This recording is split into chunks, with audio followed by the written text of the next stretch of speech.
Seeing out his final year at Ferrari after being dumped over the winter, in need of surgery during the second race weekend of 2024, still unemployed for next year, and now the driver who has ended Max Verstappen's early season domination.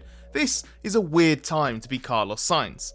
The driver Ferrari's abandoning has had a great start to the season either side of having his appendix removed, but he still doesn't know where he'll be racing in 2025. That's despite being the only non-Red Bull driver to win a race in the last 18 months or so. Sainz was the man who ended the team's dream of a perfect season in 2023 with his Singapore Grand Prix victory, which was the last time someone other than Max Verstappen had won before Sainz's triumph in the 2024 Australian Grand Prix. Red Bull Racing boss Christian Horner joked that Sainz appears to be our nemesis. Well, Christian, there is one way to stop him from stopping you winning. Sign him up. And Sainz does appear to be on Red Bull's radar again. He was a Red Bull Junior driver who spent the first 3 years of his F1 career driving for Red Bull's junior team, but he didn't have a future at Red Bull Racing, so he forged his own path outside the Red Bull family. But Horner's at least hinted at having an interest in bringing Sainz back, and not just with the comment we just mentioned. The Australian Grand Prix was a bad weekend for the main contenders to be Verstappen's 2025 teammate. Sergio Perez's strong start to the year came to a disappointing halt at the worst possible time for Red Bull, given Verstappen retired from the Grand Prix, while his primary opponent Daniel Ricciardo had a terrible home event for the second Red Bull team RB. We should mention Ricciardo's teammate Yuki Tsunoda was excellent and scored RB's first points of the season, and in a just world he'd be more on Red Bull's radar than he seems to be. And this is where Sainz comes in, because Horner was asked if Tsunoda's being overlooked, and the team boss turned that into a suggestion that Sainz could be an option.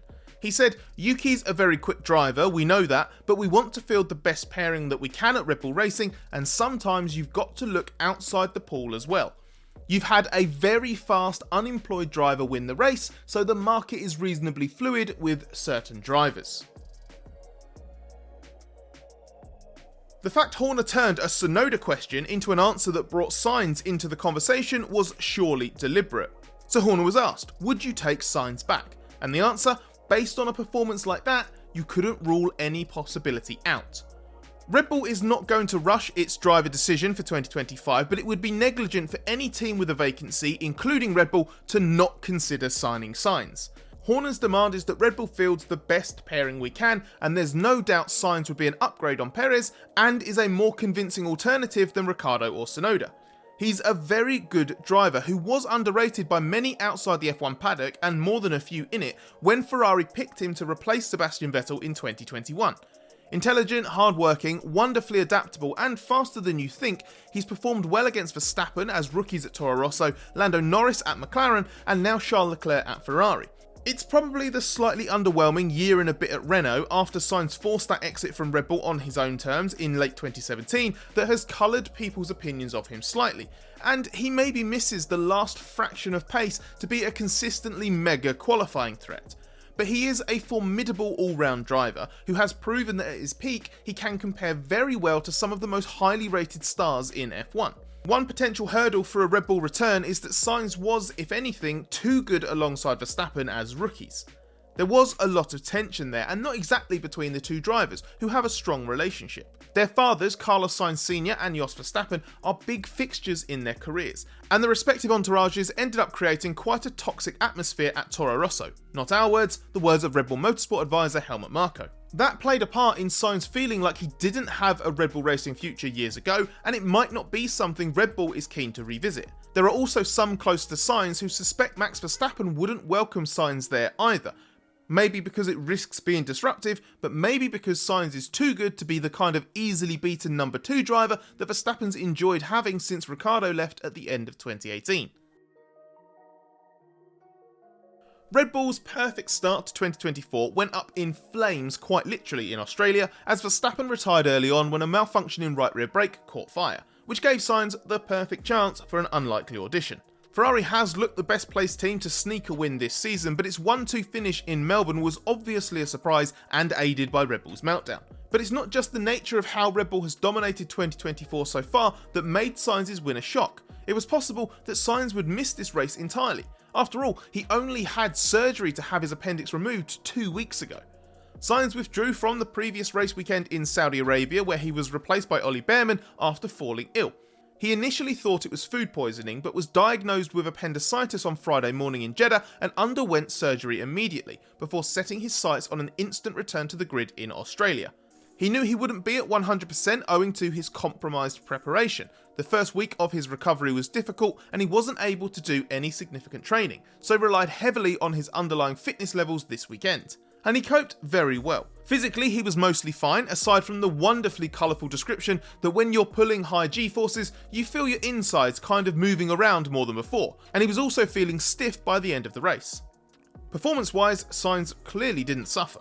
Teammate Leclerc has started 2024 in good form, especially in qualifying, and in the middle of the weekend, this had looked like pole was there for his taking.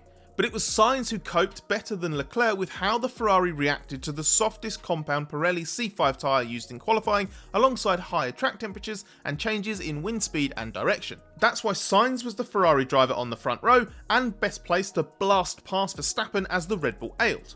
He was then completely untroubled as he looked after his tyres and his body to manage a small but decisive advantage to the end. It obviously had echoes of Sainz's Singapore win last year, being in the right place at the right time to grab a big opportunity. Leclerc does tend to have the edge over Sainz in qualifying, and if you had a title challenging car, you would probably back Leclerc to do more with it over a season and lead the charge. But Sainz would be really close behind and would have plenty of days, like in Australia, where he's the class of the field. In Australia specifically, Leclerc lost feeling and confidence in the car at a vital moment before qualifying. That put him on the back foot in the race as it cost him track position and meant he struggled with tyre management at times relative to Sainz. Afterwards though, Leclerc conceded that Sainz simply deserved the victory more than him. Asked what he could have done to steal the win, Leclerc replied, just being better. Following Formula 1 as closely as we do requires a lot of time on the road. That's when a VPN like private internet access really comes in handy. Want to send an email from your Gmail account at the Chinese Grand Prix? Can't be done without a really good VPN. VPNs are basically apps you can download that encrypt your internet connection, so you can make your devices appear to be connecting from somewhere other than where you're actually located. Handy if you want to binge watch Drive to Survive on Netflix at the end of a busy day at the track, or watch other motorsport related content. Just switch servers with PIA and away you go. PIA won't record or store your data, which has been proven in court, so your privacy is protected. It works with all major streaming services and is available on all platforms for unlimited numbers of devices, so with one subscription you can service your entire household. Sign up now using the link in description to grab an 83% discount and get 4 months completely free. Sign up now using the link in the description, piavpn.com/therace. That's piavpn.com/therace to grab an 83% discount and get 4 months completely free. We mentioned earlier that this wasn't the best time for Perez or Ricciardo to go missing, just as Sainz caught the eye of their boss. We'll be getting into Ricciardo's worrying looking situation in a separate full video on this channel soon, so subscribe if you aren't already to make sure you don't miss it. As for Perez, to his credit, he and Red Bull would have won either of the first 2 races of 2024 had Verstappen retired then, but he wasn't there to pick up the pieces when Verstappen actually did. Sometimes Perez is the driver Red Bull needs to pick up the slack. Last year, he very often wasn't. And where was he after all this in Australia? A limp 5th. Not just behind the 2 Ferraris, but behind both McLarens as well. He admitted this was a bad weekend, although without a grid penalty for impeding Nico Hülkenberg in qualifying, he'd have started the race 3rd, and his Grand Prix would surely have been very different. As it was, he struggled in traffic and made very little progress, and it's usually Sundays where he shows greater value to Red Bull.